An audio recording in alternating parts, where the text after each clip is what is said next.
What up and welcome to Rama Screen YouTube channel, and here's my review of Apple TV Plus new movie, Echo Valley. Let's rock this. You know, Apple TV Plus cracks me up, man, because they've got some of the best movies and TV shows out there, and yet they hardly do any marketing for them. Most audiences didn't even know that this film already hit select theaters this past weekend before it is set to arrive later on the streaming service platform in a few days from now. Well, anyway, thanks to Apple TV Plus, I've already watched Echo Valley, and it's not perfect by a long shot. In fact, its flaws are quite glaring, but holy hell, that twist ending caught me off guard.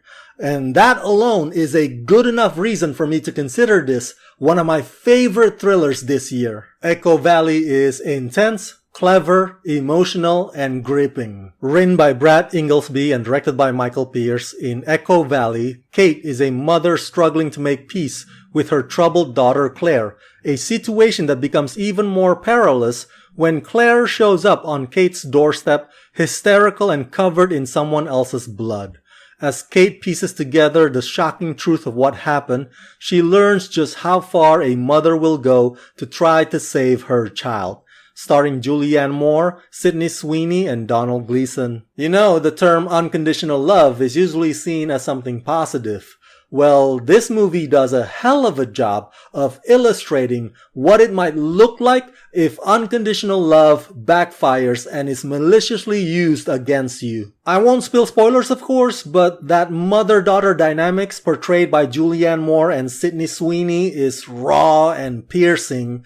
You will feel conflicted as to the question of how many times can forgiveness be warranted until enough is enough when you're dealing with your own flesh and blood. A fair criticism of this movie would be that the tone and the pacing are uneven. I mean, while the psychological drama leaves a mark, the crime drama aspect unfortunately at times is tedious. One can argue that the mother-daughter relationship is not fully developed because halfway through, the narrative abandons it for an in-house hostage situation. But frankly, I did not mind that shift, or that pivot if you will, because the film consistently made me curious.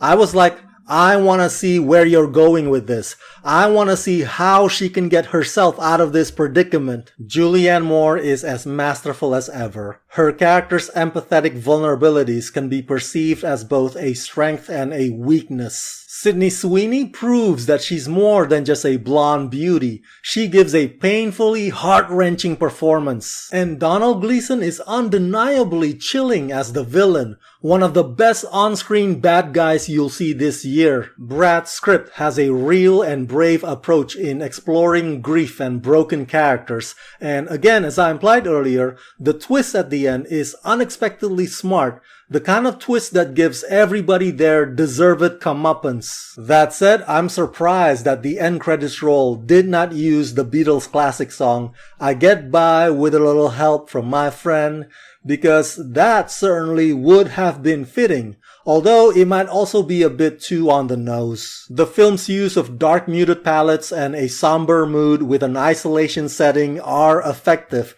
but they are also the very problem that can test an audience's patience. So yeah, overall I give Echo Valley the rating of 3.5 out of 5. It's not perfect, it's not groundbreaking, but with a powerhouse cast that delivers strong acting, Echo Valley is a satisfyingly well-executed psychological thriller.